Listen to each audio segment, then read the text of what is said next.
اللهم صل وسلم على سيدنا محمد وعلى آله وأصحابه والتابعين وتابع التابعين ومن تبعهم بإحسان إلى يوم الدين.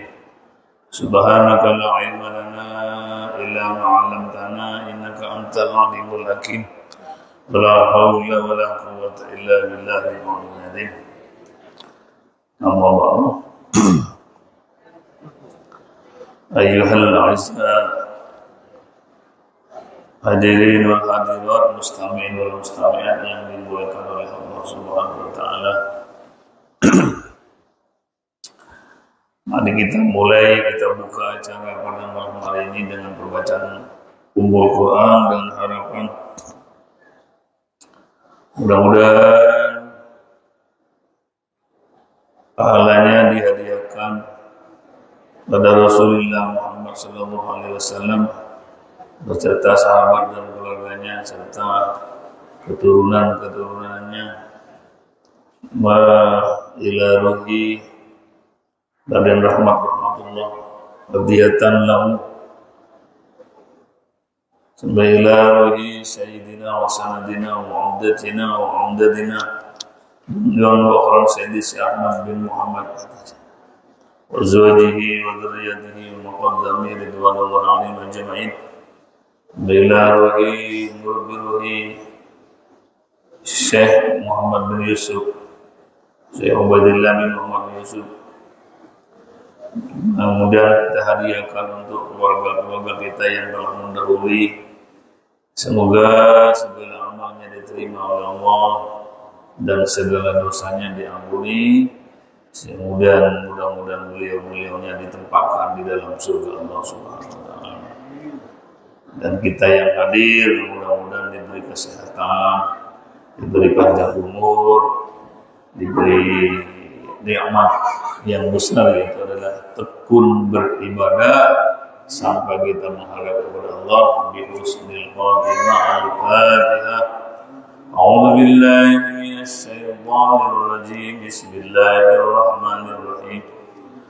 Alhamdulillahi rabbil alamin arrahmanir rahim maliki yaumiddin iyyaka na'budu wa iyyaka nasta'in ihdinas siratal mustaqim siratal ladzina an'amta 'alaihim ghairil maghdubi 'alaihim waladdallin.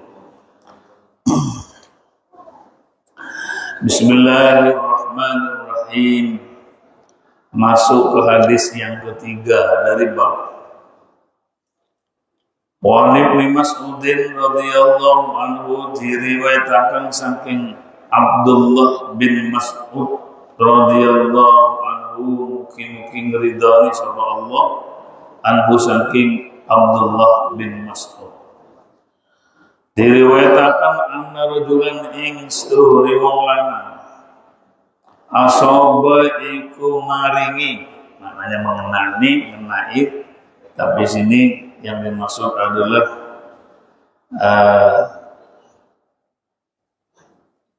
memberikan. Asoba maringi sapa rajulan min imra'atin saking wong wedok, maringi kublatan ing ciuman. Ada orang laki-laki mencium orang perempuan.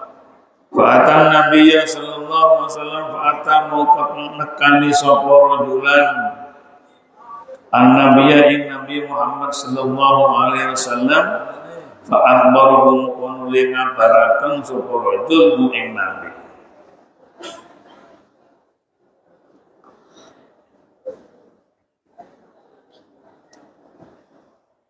Ono wong lanang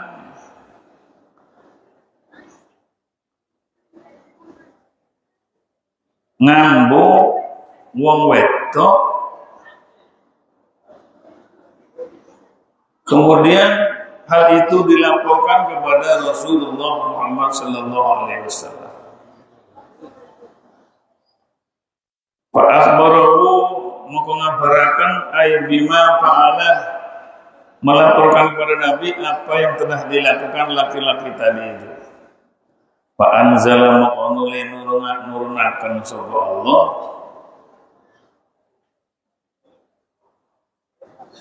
ing ayat wa aqimis sholata ilahiriha wa aqim lan jumenengaken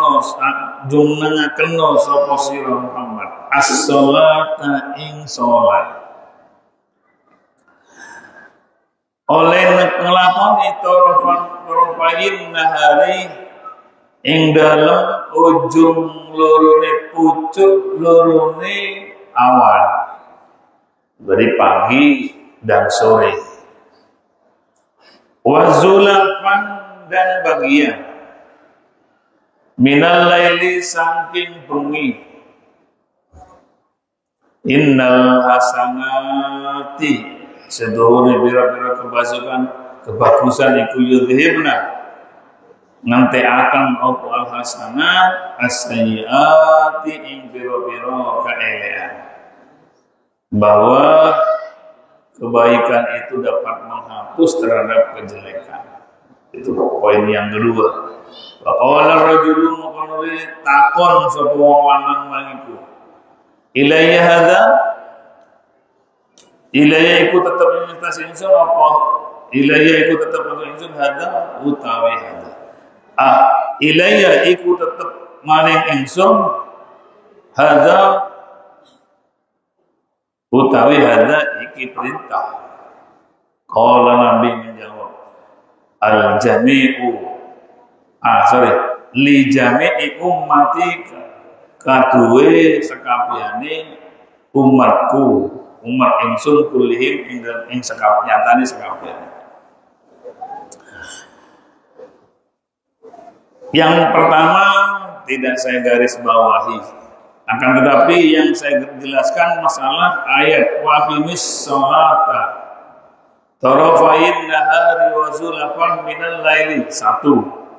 Yang kedua innal hasanati yudhibnas sayyi'at dua. Kemudian ali atau ilayya atau ali ono to ikut termasuk ndak dijami umat. Jelasnya bahwa kalau kita ingat kembali bahwa Nabi Muhammad diutus di Mekah menjadi Rasul di Mekah itu selama 13 tahun. Setelah itu pindah ke Madinah selama 9 atau sampai 10 tahun beliau meninggal dunia. Berarti masa dakwahnya, masa risalahnya Rasul itu selama 23. Bentar. Sedangkan perintah wajibnya sholat itu di akhir periode Nabi ada di Mekah. Saat Sayyidatuna Khadijah meninggal dunia, kemudian menyusul paman Abu Thalib juga meninggal dunia, sehingga saat itu Nabi Muhammad kehilangan dua penternya dari orang kafir. Sebab dulu ketika orang kafir Quraisy itu mau menyiksa Nabi, mau membunuh Nabi, takut pada Khadijah. Karena Khadijah walaupun orang perempuan, orangnya berwibawa. Karena orang yang punya ilmu juga mempunyai harta. Bapak Ibu, kalau ada orang di tetangga kita atau kita di samping mualim sugih, pasti wibawa, pasti payu. Nggih. Sugih punya ilmu, pasti itu disegani itu. Siapa dia di antaranya? Adalah Sayyidatina Khadijah. Khadijah itu orangnya sugih, nggak ada bandingannya kalau sekarang. Sehingga 2/3 Mekah itu miliknya Khadijah. Salawi sugih alim, pasti disegani. Kalau akhir-akhir ini di Saudi Arabia itu ada Sayyid Ali Al-Maliki. Sugih alim. Alimnya sampai ngarang kitab, banyak kitab. Sugih nih punya kilang minyak. Bukan hanya toko, bukan hanya toko emas, tapi beliau punya kilang minyak. Sugih alim. Wah, itu di antaranya contoh tadi saya katakan bahwa sugih pinter adalah Sayyidatina Khadijah. Sayyidatina Khadijah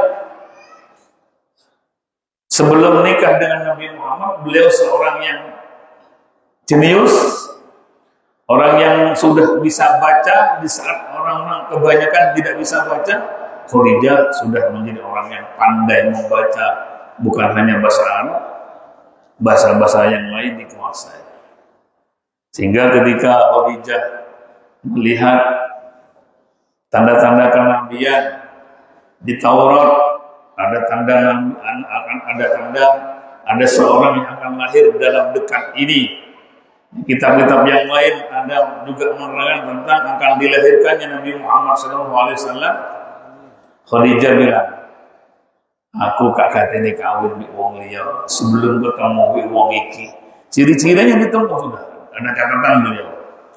Dilalah ketika ada orang yang berpartner dengan Khadijah yang namanya Rasulullah, masih muda, berpartner bisnis dengan Khadijah. Khadijah bilang, ciri-ciri yang menjadi nabi itu yang saya baca di kitab-kitab Samawi tentunya, kitab-kitab Taurat dan kitab yang lain, kok sepertinya ada pada anak muda ini yang namanya Nabi Muhammad, masih muda, masih remaja. Kita ini dilihat, hari dilihat seharinya, kok semakin yakin bahwa sifat-sifat yang menjadi catatan Khadijah ini paling ada iki loh, calon nabi ini. Saya harus kawin dengan beliau. Melirik sudah masang menaksir yang namanya Khadijah. Ketika Rasulullah Muhammad SAW bermitra dengan Sayyid Khadijah dengan Rasulullah, ada namanya seorang sahabat namanya Maisarah. Maisarah itu laki-laki Pak, bukan perempuan. Kalau sekarang ya Maisarah itu dipakai untuk perempuan, karena zaman itu Maisarah itu laki-laki. Katanya Khadijah, bisik-bisik, coba awasi anak itu. Kok sepertinya sifat-sifat yang akan menjadi rasul, yang akan menjadi rasul di akhir zaman ini, kok sepertinya ada semua di sana. Kita ini di perjalanan ketemu hal-hal yang ajaib. Sepulang dari Kocoro, sini ada sepulang dari jualan. Jadi tugas pulang, tanya kepada Maisarah, apa yang kamu temui? Oh banyak aja, apa di antaranya? Ceritakan semua. Ada sebongkah gunung, sebongkah batu yang sangat besar, gelondong dari atas, mau nabrak beliau katanya. Tapi ternyata dari gelondong yang banter itu langsung berhenti di dekat Muhammad. Kata Khadijah, tutup. Ada lagi. Pohon-pohon bisa menyaksikan, mendung mengikuti. Tidak ada rasa panas karena mendung selalu menaungi Rasul. Bukan.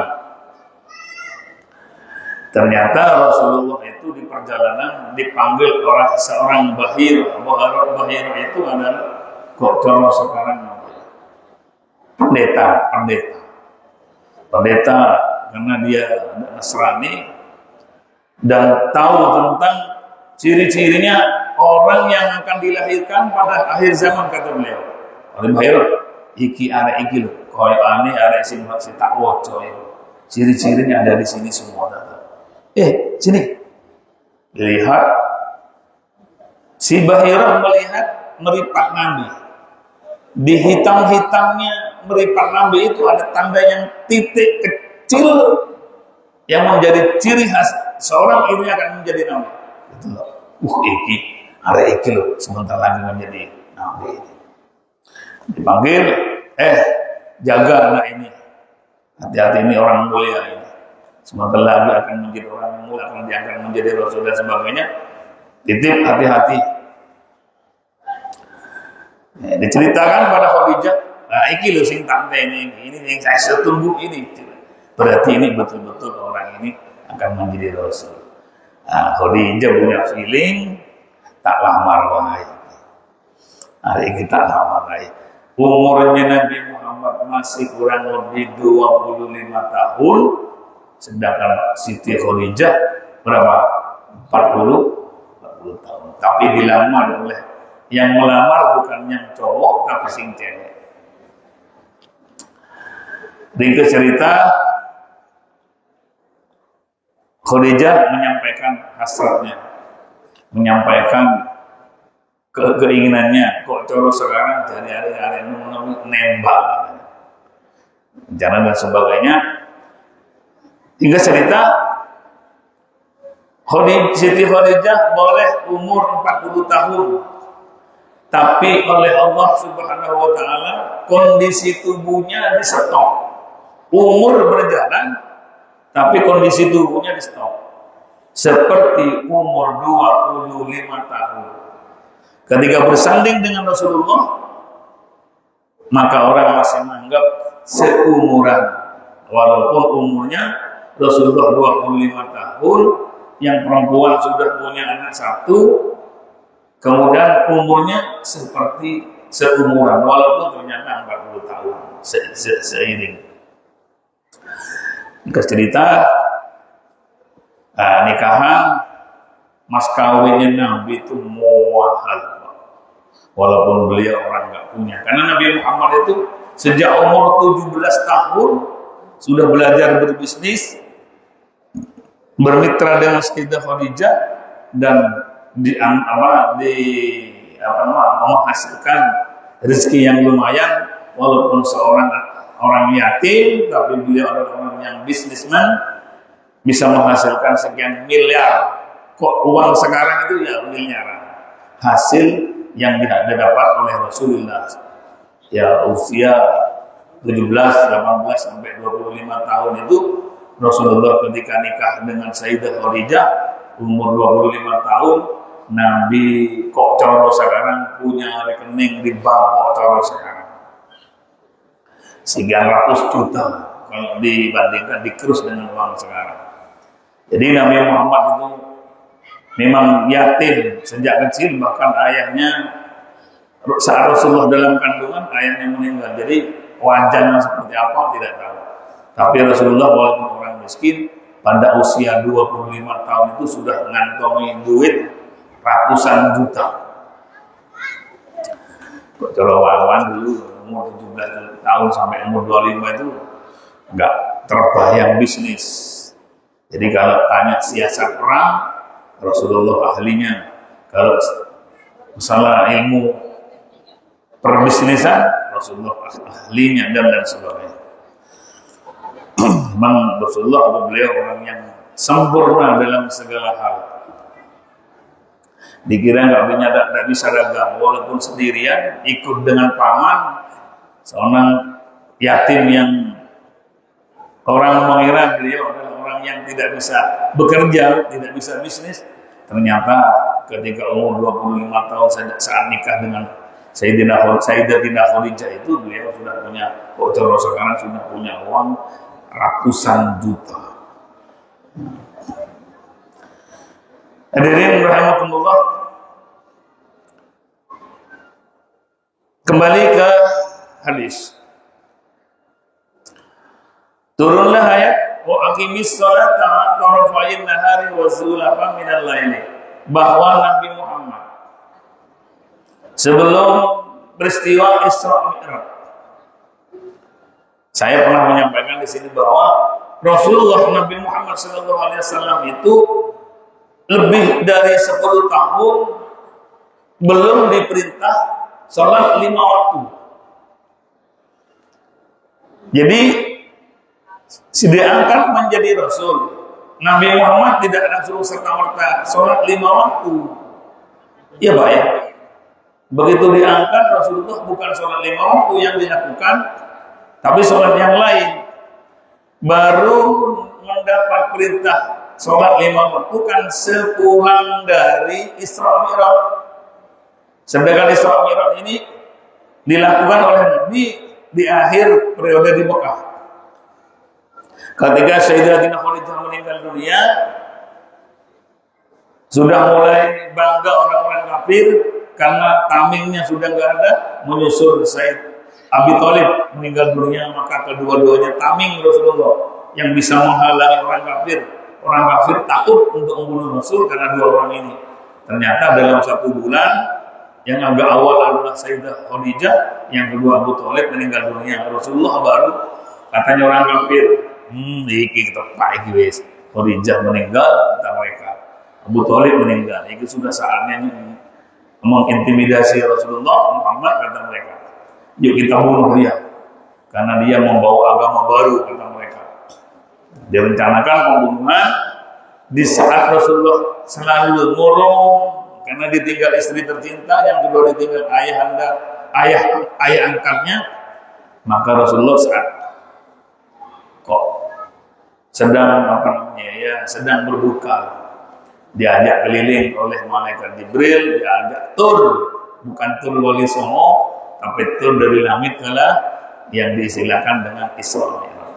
Sepulang Isra Mi'raj, Nabi Muhammad mendapat perintah sholat yang 5 waktu. Berarti sebelum Isra Mi'raj, Nabi Muhammad tidak melaksanakan sholat yang 5 waktu. Ini lebih dari 10 tahun Nabi Muhammad sholat 5 waktu itu belum diperintahkan. Apa sholat Nabi sebelum sholat 5 waktu? Apakah Nabi tidak sholat? Sholat, tapi tidak sholat yang 5 waktu. Apa sholatnya? Ini ayatnya. Wa aqimis sholata, lakukan Muhammad. Tarafain nahari, lakukan sholat. Kapan? Tarafain nahari wa zulafan minal laili, ujung siang, artinya pada pagi hari, dan ujung itu di sini diterangkan adalah menjelang subuh. Sedangkan berikutnya adalah sholatnya sore. Jadi Nabi sebelum diangkat Isra Mi'raj, sebelum mendapat perintah wajib sholatnya 5 waktu itu sudah sholat, tapi sholatnya pagi sore, subuh sore. Sholat apa? Ulama tidak menjelaskan, tapi yang jelas sholat. Dan terbukti lagi Nabi sholat sebelum Isra Mi'raj ketika diberangkatkan oleh Allah sampai ke Masjidil Aqsa, sebelum naik ke atas langit, Nabi sempat sholat 2 rakaat menjadi imam daripada para malaikat yang ada di saat itu, menghantar Nabi menuju Mi'rajnya Nabi. Itu sholat sunnah dulu, berarti bukan sholat yang kita lakukan sekarang. Pun itu poin pertama dari hadis itu. Berarti Nabi selama lebih 10 tahun tidak sholat 5 waktu. Iya, memang karena belum diwajibkan.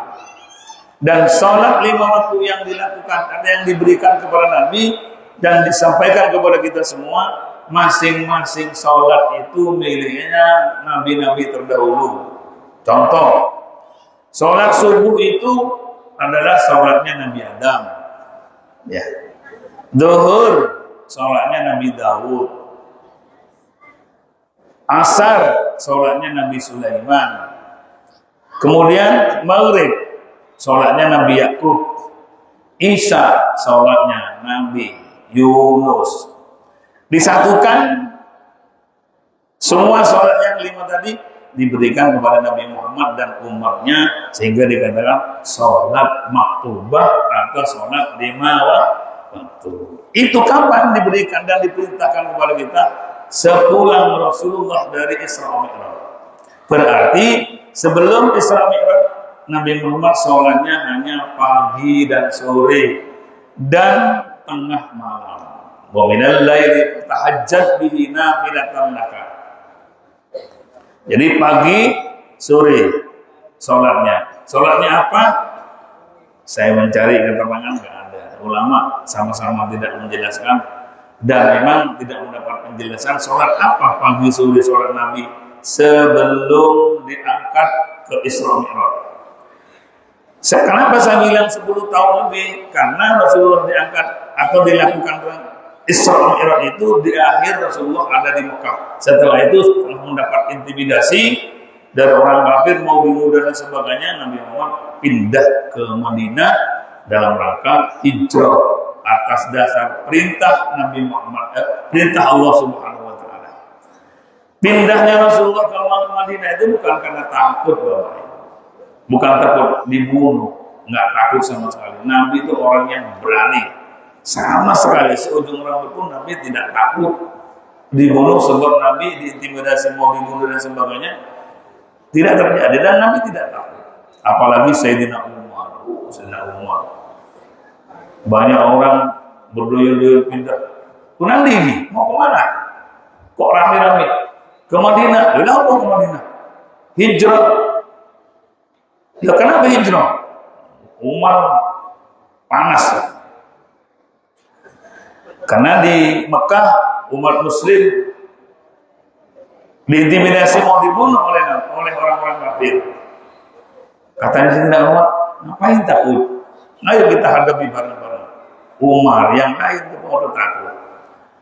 Ketika Nabi Muhammad Sayyidina Umar dibilang, Umar, pindahnya bukan karena takut, diperintah oleh Nabi Muhammad. Kalau mendengar perintah Nabi, Sayyidina Umar leleh.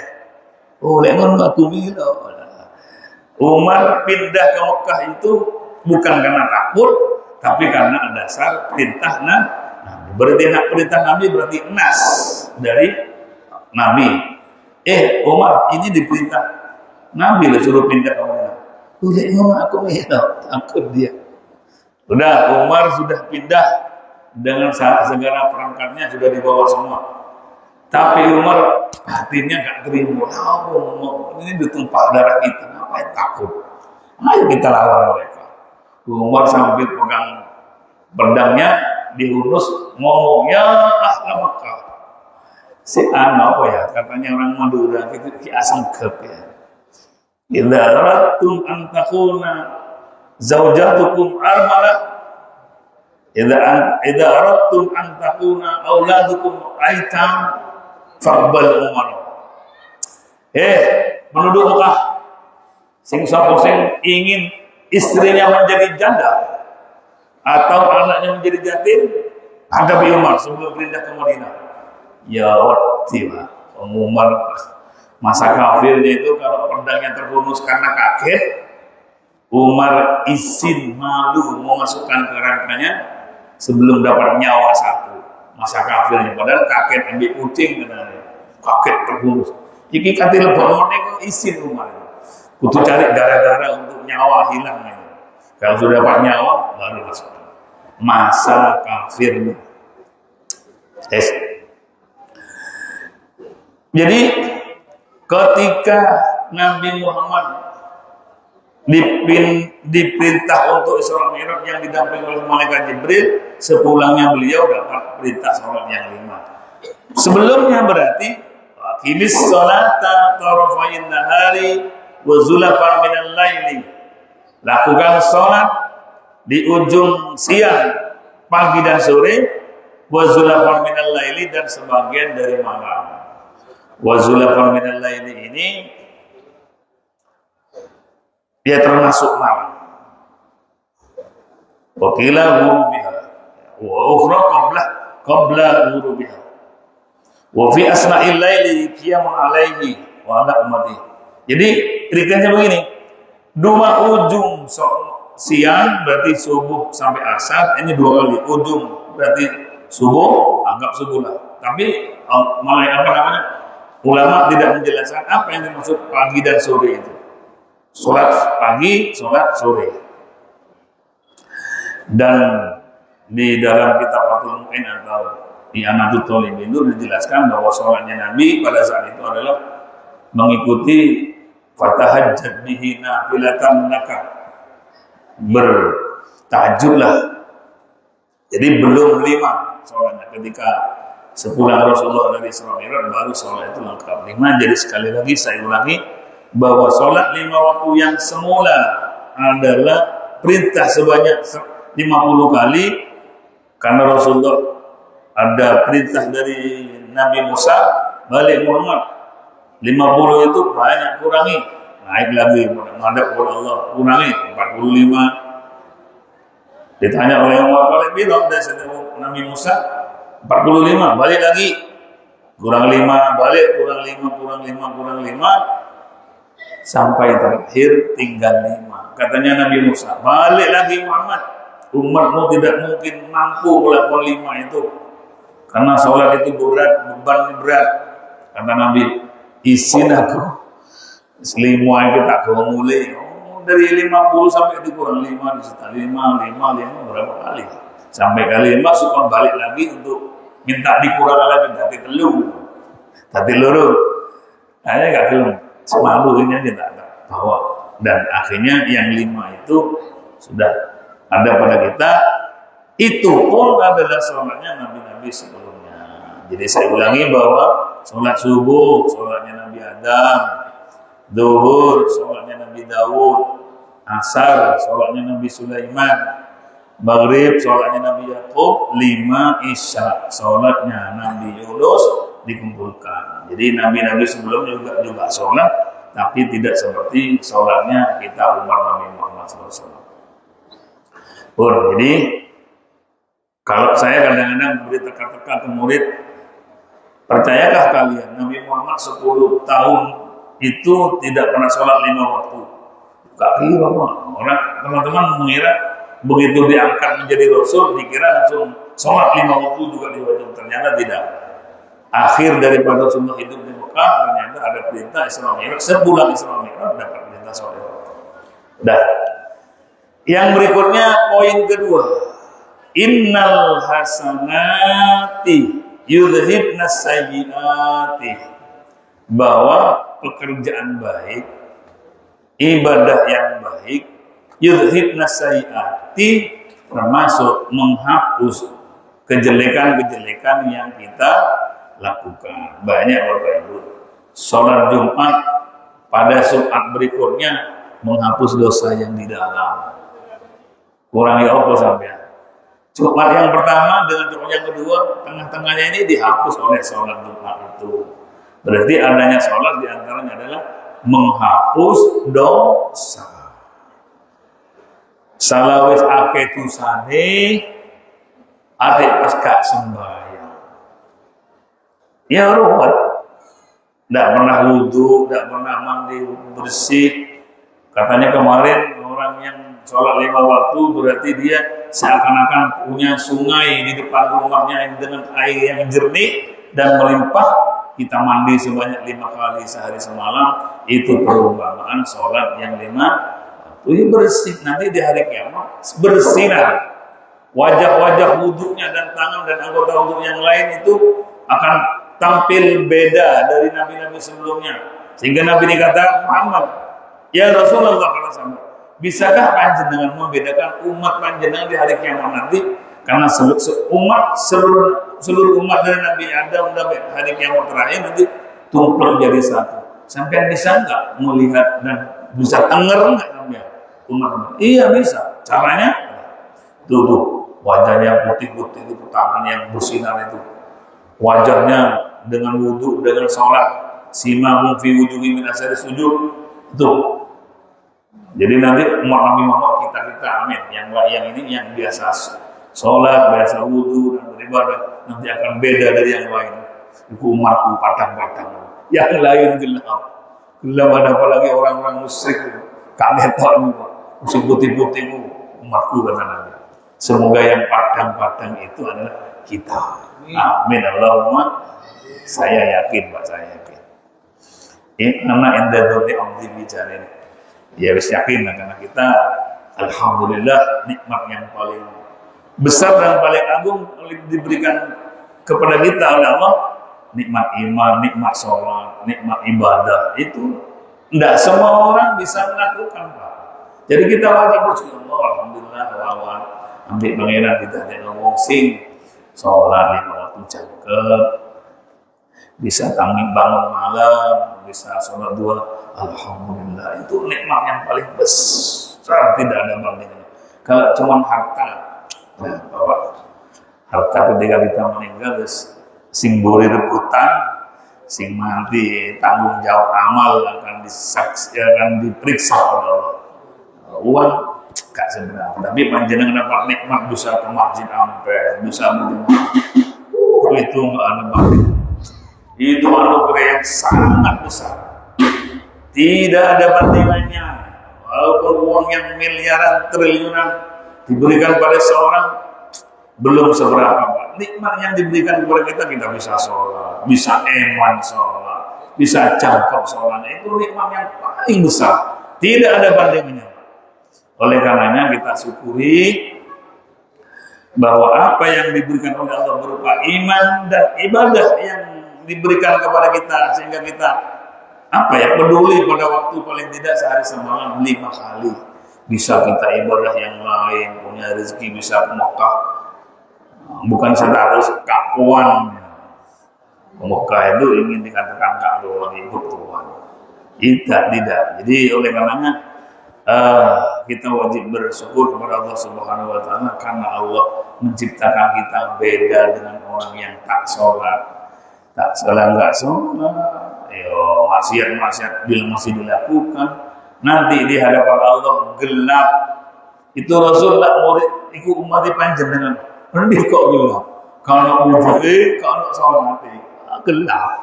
Kita insya Allah, saya yakin wudhu panjenengan bisa menjadikan wajah panjenengan bersinar sebab wudhu. Sesuai dengan hadis kemarin itu, Pak. Panjenengan bisa anggota wudhunya, bisa wajahnya, bisa padam di hari kiamat saat gelap. Sebab sholat Nabi dalam Al-Quran sima fi wujuhim min asaris sujud. Wajah-wajahnya cemerlang, bersinar. Sebab apa? Sebab sholat panjenengan. Amin. Allahumma amin. Sudah.